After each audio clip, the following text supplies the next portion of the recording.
the positive to it is Florida.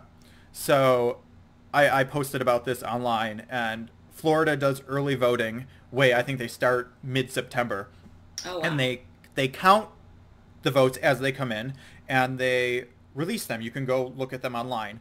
And all the polls estimated that by November 2nd, third parties would have record high numbers. They were expecting 2.5%, which would have been about 190,000 votes. Hmm. And what actually has come in since November 2nd is almost 900,000 votes, over 8 times the record numbers they were expecting. Now, if This is just Florida, Florida. and that's a swing state. Wow, That's a right. state where a lot of Pretty people crucial swing probably, state. yeah, That's a that pretty would crucial swing state.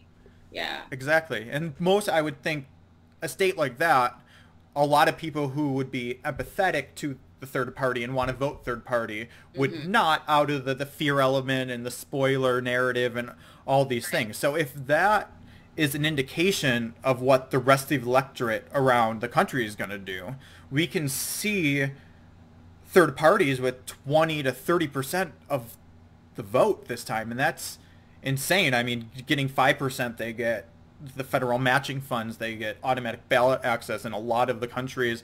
Like, people don't understand. You hear a lot with third parties, well, they only show up every 4 years and they don't try to win local elections. And people don't bother to look into why that is.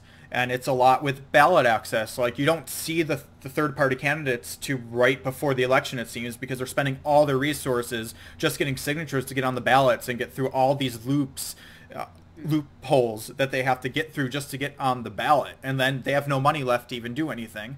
And what people don't know is when you run a presidential candidate for a third party, you get automatic down ballot access. So that's really the only way you can run local candidates. And I don't know about I think this is true for the Libertarian Party as well, but I know the Green Party at this point, they aren't even able to run midterm elections at the local level because there is no president, There's no. and they don't hit that 5%, and they can't get the signatures. The local candidates need almost the same amount of signatures as the presidential candidate needs, and you need to hire people to get those signatures, because it's not just signatures. A lot of those states, you need independent signatures. They can't be Democrats, they can't be Republicans. It has to be independents and Green Party voters. Every state's different. You need different amounts. And but I mean, even Nevada, the Green Party did double what was required, and the state claimed that over half those signatures were invalid, and they didn't even have to offer proof. They just said it, and that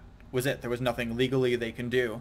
So hitting that 5% makes it so much easier to be competitive. And I Yeah. think a lot of that had to do with what we were seeing with Bernie Sanders, and even what we've seen in the Republican Party with Trump and wanting anything that's not the establishment. Right. Yeah.